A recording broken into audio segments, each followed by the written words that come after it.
իշխանությունը վաղուց է ուրացել համահայկական օրակարգը, դա բոլորին է հայտնի,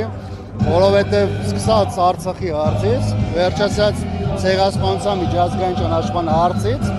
իշխանությունը ոչ միայն հետ է կանգնել, ակնհայտորեն գնացել դրա ժխտողական քաղաքականության ուղղությամբ։ Արտաքին գործերի նախարարի հայտարարությունը, որը նաև բխում է նրանց քաղաքական առաջնորդի այն հայտարարությունը, որ մեր համար օրակարգային հարց է միջազգային ճանաչման հարց ցեղասպանության, ըստ էության վերաբերմունքն է իշխանության այս կարևորագույն հարցի։ Ընդ որում նաև պետք է ուշադրություն դարձնել այն հանգամանքի վրա, որ հատկապես այս թեման առաջին պլան բերեց այն բանից հետո, երբ որ իշխանությունը 20 թվականից հետո հատկապես տեսանելի ձևով սկսեց հետևողականորեն կատարել ադրբեջանական պահանջներուն եւ նախապայմանները։ Առանձին բլոկով իրականացում է թուրքական նախապայմանները, առանձին բլոկով իրականացում է ադրբեջանական նախապայմանները եւ բնականաբար այս իրավիճակում էլ մենք տեսնում ենք, որ սա ոչ միայն չի բերում իշխանության խոստացած խաղաղությանը, այլ շատ ավելի խոցելի դարձնում Հայաստանի Հանրապետությունը։ Ստորագրահավաք Բաքվի բանտերում ապօրինաբար պահվող գերիների համար ինչու սա էլ տեղից չի շարժվում, լուծումները քաղաքական են դրա համար, թե բավարար չափով ջանքեր չեն տարվում։ Գիտեք, շատ կարևոր է, որ պետությունը ինքը մտնում է գործընթացի մեջ, իսկ Հայաստանի իշխանությունների դիրքորոշումները, որոնք արտահայտված են, նրանք ըստ էության ցույց են տալիս, որ այս հարցը առաջնային օրակարգի թեմա չէ։ Որոշակի հանդիպումներում իհարկե ֆիկցիվ ձևի կամ կարճ որևէ ձևակերպմամբ փորձ է արվում հիշատակել Բաքվում գտնվող հայերի հարցը, բայց այս թեման շատ ավելի լայն է, որովհետև Ադրբեջանը հաստատում է 23 հայի ներկայությունը ադրբեջանական բանտերում այն դեպքում, երբ որ տարբեր տելեգրամյան ալիքներում, տարբեր վկայություններով Ադրբեջանում գտնվող հայերի թիվը շատ ավելի մեծ է, քան Ադրբեջանը պաշտոնապես հաստատում է։ Կային այնտեղ նաև բռնի անհետացման տասնյակներով դեպքեր եւ այդ մարդկանց հարազատները այսօր բավականին ակտիվորեն նաև պայքարում են, որպեսզի Հայաստանյան իշխանությունը կարողանա այս թեման ոչ միայն միացնել, այլ հասնել նրան, որ Ադրբեջանը իրական թիվը նաև այս տեսանկյունից հաստատի։ Տեսեք, որ թեմայից խոսում ենք, արդեն 3 թեմա ենք արտացել, Հայաստանի իշխանության դիրքորոշումը որևէ ձևով հայության մոտեցումները չի արտահայտում,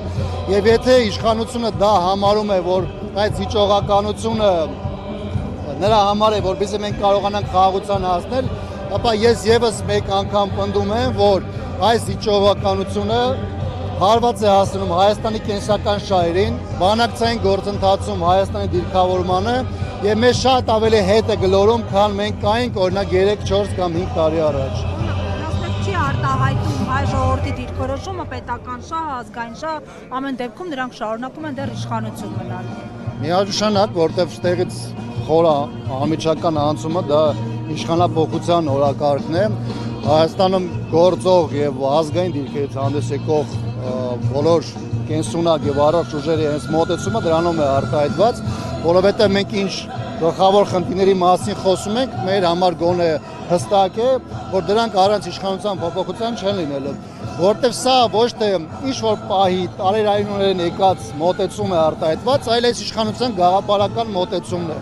Իսկ իշխանությունը կամ դրա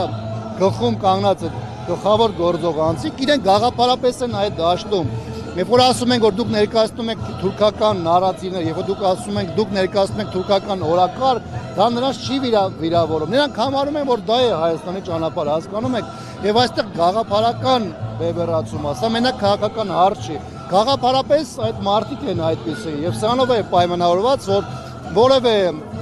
փոքրիկ փոփոխություն կամ որևէ առհասարակ քննարկում, դիսկուրս այս քաղաքական իշխանությունը չի կարող բերել այս իրավիճակի որևէ ֆունդամենտալ փոփոխությունների։